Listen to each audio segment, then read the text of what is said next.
Cassidy, you want to start us off? Okay. Go ahead. Hey, Kaiir. First of all, just how are you feeling? What you mean, like mentally, physically? Well, physically, but sure, everything. I'm blessed to be on this earth. I'm blessed to have another day to live. Uh, Physically, I feel a lot better. I've been staying in the training room 24/7 when I'm not in class or on the field. So I've just been, just been happy to be back practicing. Did you kind of understand, I guess, why the coaches and the training staff, or take me through your mindset of when training staff said, he can go, but he's not 100%, as a player? Are you saying like, I'm okay, put me out there, but also kind of contemplating the fact that you could be a top 15 pick in April? Like, how do you balance that in your last year? Um, it's been a battle for me mentally because I never missed a game, middle school and high school. So just not being out there to be able to compete and help my team win has been difficult. LSU, when I came back and we lost, I felt like, you know, I got to do a better job of being more prepared when I'm out there. But honestly, I mean, I'm blessed to be here. I'm just blessed to be able to compete with my team. I'm not worried about anything besides winning the game, honestly. With that in mind, Saturday, you have the number one team in the country Yep. on the field again.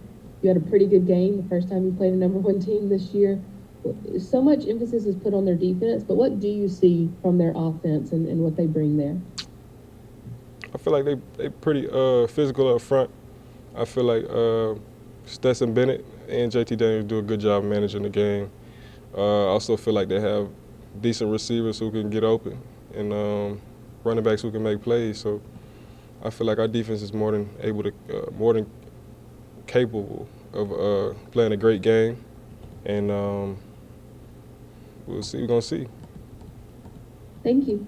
Mm-hmm. Edgar? Yeah, nice to see you. Glad you're back on the field.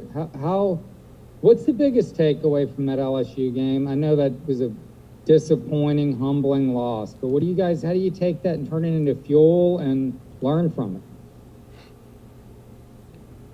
How do we take it as fuel and learn from it? I feel like I feel honestly, as a competitor, like that should motivate us to just do better. Honestly, like I hate to lose. Like, I'm not gonna lie to you. I hate to lose anything I do. So I feel like the team has been a lot motivated this week. Not even because it's Georgia's a big game, just because of taking an L. I just feel like I've seen a lot of strides from the defense from last week to this week, and I just feel like I've been standing on everybody to just do better. Honestly, just because last week wasn't enough. No matter who you look at, everybody could have did something better. Mm-hmm. Anthony Richardson, what kind of challenge does he pose? I mean, this defense he's going against is pretty special, but I don't know that they've seen a guy like him. What kind of challenge does he pose to Georgia? I mean, you see the guy, you've been watching him this season.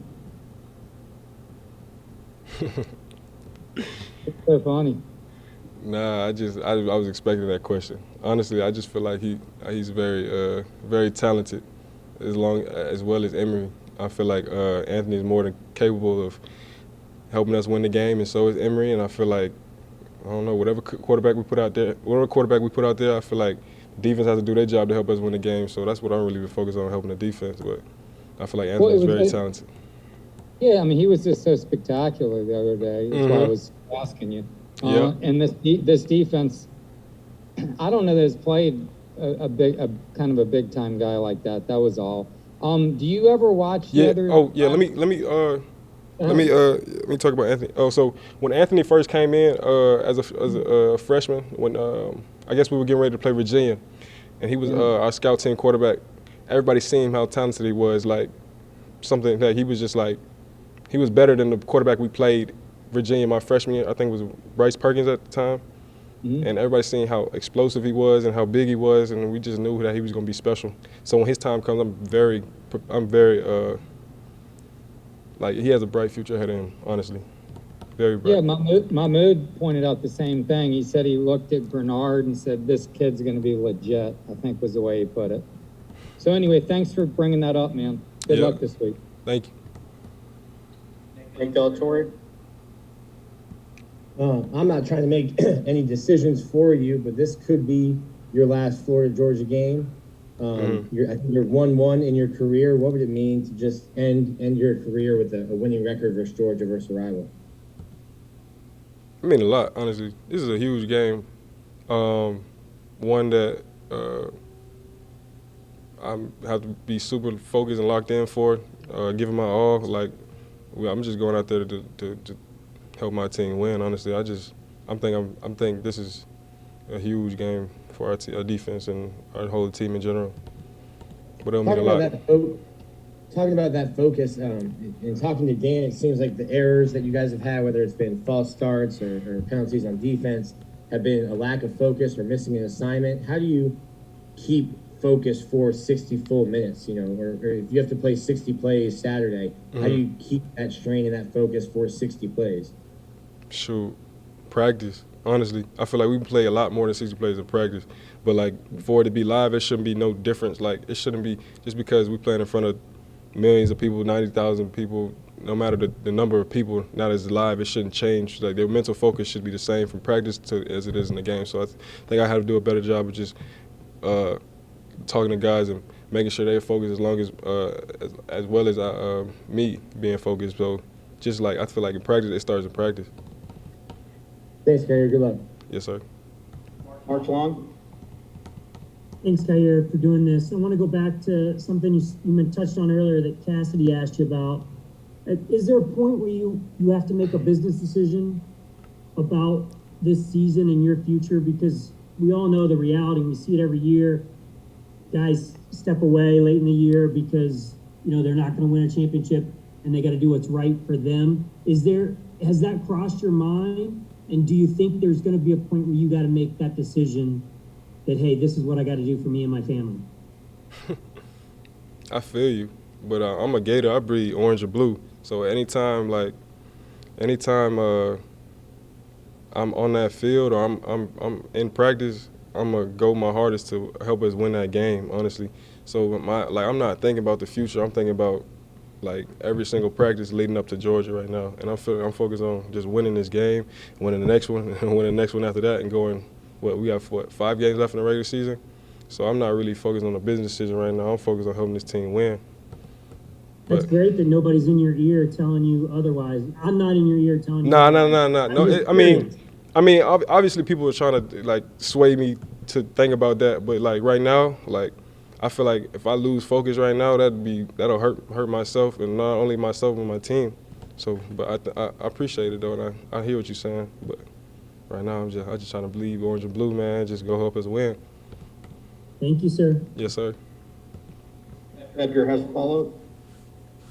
I love how honest you are with us, man. Yeah, I just try to keep it real, honestly. I can't be out here BSing you guys, I feel like you guys see through that.